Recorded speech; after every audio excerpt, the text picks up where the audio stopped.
Heipä hei kaikki YouTube-katselijat siellä ja tervetuloa tänne IT-tuumauksen YouTube-nurkkaan.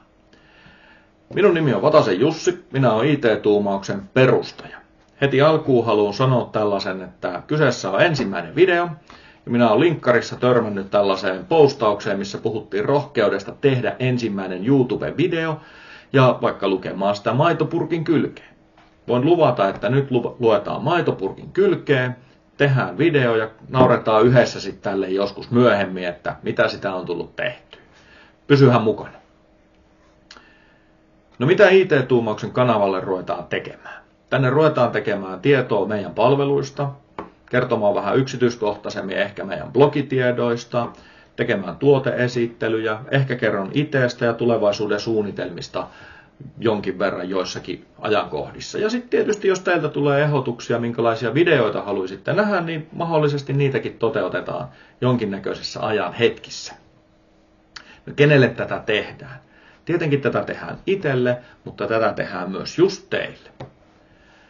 Mie en ole välttämättä se hauskin, ammattitaitoisin, näppärin, osaa hienoimpia videoeditointeja tehdä, mutta minä olen minä teen IT-tuumauksen videoita ja sitä te tuutte saamaan. Sitten vähän taustaa itsestä. Mulla on semmoinen 20 vuotta IT-kokemusta harteilla, niin sanotusti.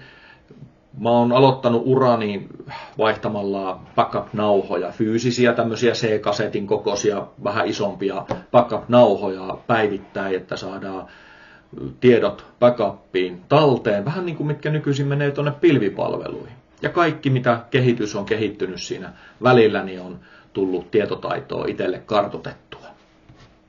Me on siis asentanut, poistanut, muuttanut, you name it. Kaikkea mahdollista on tullut tehtyä. Me on vähän niin kuin semmonen sveitsiläinen linkkuveitsi, voisiko sanoa, koska tietotaitoa on kaikesta, lähes kaikesta. Koskaan ei voi sanoa kaikesta, kun aina voi kehittyä jossain. Mun motto oikeastaan onkin sellainen, että jos minä en jotain tiedä, niin hetken päästä minä sen tiedän IT-kentässä. Johtuen siitä, että IT on mulle intohimo ja minä haluan ymmärtää sitä koko ajan enemmän ja enemmän, jotta minä voin tuoda sitä ymmärrettävästi ihmisille esille. Varsinkin ihmisille, joille IT on vähän jopa niin kuin kirosana. Se on se minun sydänasia. No mutta hei, sitten vähän vapaa-aikaa. Me urheilen jonkun verran, mitä pystyy. Golf, frisbeegolf, jotkut sanoo, että ne ei ole urheilua, mutta kai ne on jonkinnäköistä. Perheen kanssa vietetään paljon aikaa, kavereita ei saa unohtaa, hirveästi on kaikkea siis toisin sanoen vapaa-ajallakin. Vapaa-aika, yrityksen kehittäminen, arki on melko hektistä tällä hetkellä, mutta kaikkea on kuitenkin tasapaino ja mieli on virkeänä, niin silloin päästään parhaiten eteenpäin. Asiaan, niin kuin mulle aina jotkut sanoo, että älä puhu, vaan mene asiaan. No mitä kaikkea se IT-tuumaus sitten tarjoaa? Tämä lista nyt ei ole missään järjestyksessä tai näin edespäin. Minä saatan lukea nyt sitä maitopurkin kylkeen vähän sen, että saadaan kaikki asiat tuotua esille oikealla tavalla. Mutta meidän ydin on yksinkertainen. Me tehdään IT:stä selkeätä, ymmärrettävää, ei IT-ihmisille. Se on se meidän ydin. Jos minulta kysytään, tai on kysyttykin, että mitä IT-tuumaus tuo markkinoille, niin me haluan ajatella sen simppelisti. Me ollaan selkeyttä tuova IT-kumppani ihmisille, jotka ei halua ajatella IT:tä. Varsin selkeää. Meillä on vahva kokemus käyttäjätuesta, M365, kaikesta mahdollisesta siellä välillä, prosesseista ja näin edespäin. Kokemuksesta voin sanoa, että ollaan huomattu se, että monesti IT:stä tehdään pelottava. Sitä tehdään mörkö, jonka jälkeen tulee ongelmia. Me tullaan kuvioon, me poistetaan se mörkö, tehdään arjesta paljon helpompaa ja selkeämpää. Puhtaasti, jotta yrittäjät tai yksityishenkilöt voi tehdä oman työnsä tai päivärutiininsa ilman sitä IT-pelkoa siellä taustalla, että kohta jotain hajoaa tai mitenkähän tämä menee tai muuta. Meihin voi luottaa siinä, että me tehdään tämä ymmärrettävästi. No, miten me lähestytään näitä asioita? Selkeästi, rauhallisesti ja ilman turhaa IT-jargonia. Mie en halua turhaan väsyttää ihmisiä IT-jargonilla. Me pystyisin sen tekemään, mutta me en halua tehdä sitä, koska me en itsekään aina jaksa sitä kuunnella sitä IT-jargonia, vaan pysytään selkeissä asioissa, mitä kaikki ymmärretään. Sitten ne 3 kohtaa, mitkä on ne 3 kokonaisuutta. Ensimmäinen kohta. Me ollaan se IT-kumppani, johon voi luottaa.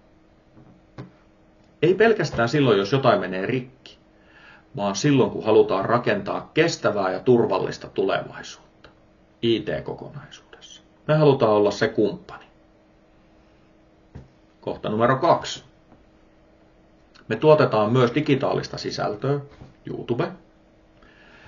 Me kirjoitetaan blogeja teknisistä asioista, jotta ne on myös luettavassa muodossa sitten kaikki mahdollinen tekninen kokonaisuus. 3. asiana, mitä me nyt tuotetaan tällä hetkellä, on selkeyspäivä. Tämä on tällainen konsepti, 1 työpäivän mittainen työpaja yrittäjille, jossa käydään yrittäjän koko IT-kenttä läpi. Me katsotaan kokonaiskuva, tehdään siitä palottelukokonaisuus, tehdään suunnitelma, miten edetään, mitä ongelmakohtia on ja mikä se tulevaisuuden näkymä on. Tässä yrittäjä saa itsellensä roadmapin, selkeät kohdat, mistä kannattaa leikata, onko tuplalisenssejä, päällekkäisyyksiä, pitäisikö lähteä kilpailuttamaan jotain järjestelmiä tai jotain muuta. Me tehdään se yhdessä yrittäjän kanssa ilman, että me ollaan puolueellisia johonkin suuntaan. Me ollaan puolueeton toimija, joka auttaa yrittäjää, eikä myy omaa palveluansa yrittäjälle. Me tehdään tämä yrittäjän kanssa yhdessä. Myöhemmin ehkä voidaan kertoa tästä tarkemmin lisää ja vähän yksityiskohtaisemmin ottaa jotain esille, jos katsojat näin haluaa. Mutta otetaan nyt tähän vielä tämmöinen kuvitteellinen esimerkki tästä selkeyspäivästä, että mitä se käytännössä voisi oikeasti tarkoittaa. Kuvitellaan, että sä oot toimistolla, langaton verkko on vähän juminen. Päivästä toiseen se tuntuu vähän siltä, että se jotenkin ei nyt oikein toimi kunnolla. Onko vika netissä? Voi olla, mutta jos se on päivästä toiseen, onko se? Pitäisikö sitä vähän tutkia? No tämmöisessä asiassa IT-ihmiset lähtee lähestymään tätä 3 kokonaisuudesta ainakin henkilökohtaisesti. 2 on aika simppeleitä, 3 on semmoinen, mitä kaikki ei välttämättä edes ajattele. No otetaan ensimmäinen asia. Missä sun reititi on? Onko se kaapissa, lattian rajassa, jossain nurkassa, piilossa, missä se on poissa silmistä? No sieltä se ei kuulu joka paikkaan, voi aiheuttaa hitautta. Hyvin tämmöinen arkipäiväinen. Siirretään avarammalle paikalle, mistä se langattomuus kuuluu sitten mahdollisimman hyvin. Toinen asia. Liikaa laitteita. Sulla on vanha reititin, liian pieni liittymä, ja sitten sulla on siellä telkkareita, kännyköitä, tabletteja, tietokoneita, asiakaskoneita ja näin edespäin. Kaiken näköisiä laitteita kiinni siinä samassa verkossa, mikä on ollut vuosikymmeniä vaikka sama laite. No meneehän se tukkoon. Eihän se välttämättä enää jaksa. No sitten ehkä se 3, mitä kaikki ei välttämättä edes mieti. Onko se välttämättä se langaton verkko? Joo, onhan se ongelmakohta siinä hetkessä. Mutta onko katsottu kokonaiskuvaa?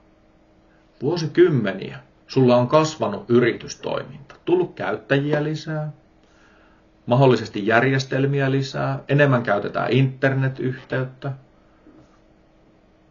Mutta ollaanko koskettu siihen laitteeseen? Ei olla. No, sitten ruvetaan katsomaan sitä kokonaiskuvaa. Selkeytetään se, etitään sieltä ne pullonkaulat ja ruvetaan purkamaan niitä yhdessä. Tässä tulee selkeyspäivä yrittäjälle. Se lähtee ongelmasta, me mennään kokonaiskuvaan ja laitetaan se kuntoon. Monessa tapauksessa ihmiset yrittää korjata yksittäisiä ongelmia. No tässä esimerkiksi vaikka sitä langattoman verkon reititintä tai kasvattamalla liittymänopeutta tai jotain muuta. Mutta oikeasti pitäisi katsoa sitä kokonaisuutta. Onko se kokonaisuus oikeasti kunnossa? Jos sä kasvatat liittymän nopeutta, niin tuleeko sulla sieltä siltikin ylikuormitusta?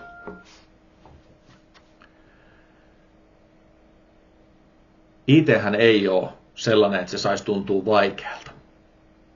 Eikä se sitä yleensä olekaan, jos kokonaisuus on kunnossa. Siksi meillä IT-tuumauksessa halutaan vilpittömästi auttaa yrittäjiä saamaan se IT-kokonaisuus haltuun. Ihan sama mikä se, laitteet, pilvipalvelut, tietokoneet, ihan sama. Me halutaan olla yrittäjän puolella. Ja silloin selkeyspäivälle on se oikea paikka. Hyvin simppeliä. Eikö kuulostanutkin helpolta? No mutta nyt sitten loppuun näitä call to actioneita, mitä pitäisi ehkä olla siellä video alussa tai jossain muuallakin, mutta minä kun en niitä halua niinkään seurata tai muuta, niin mennään nyt tällä. Tossa on alla yhteystiedot. Sinne saa laittaa yhteyttä. Sovitaan tapaaminen, käydään kahvilla, jutustellaan, katsotaan, että voisiko meistä tulla kumppaneita vai jutellaanko vaan säästä ja turistaa hauskoja juttuja tai lähdetään golfaamaan tai frisbee-golfaamaan yhdessä tai muuta. You name it. Pistä vaan yhteyttä tulemaan. Seuraavia videoita alkaa tulla siitä epätasaisen tasaisesti, kummin päin se nyt halutaan sanoa. Niin laita kanava seurantaan, tykkää, kommentoi juttuja tonne, niin ainakin tämä puhuva pää tietää, että näitä kannattaa tehdä. Ja sullekin saattaa tulla sitten vaikka notifikaatio jossain vaiheessa, että taas täällä on höpisty. Kiitos siis sulle, että katsoit tämän videon. Seuraavaan kertaan ja seuraaviin videoihin. Moi moi!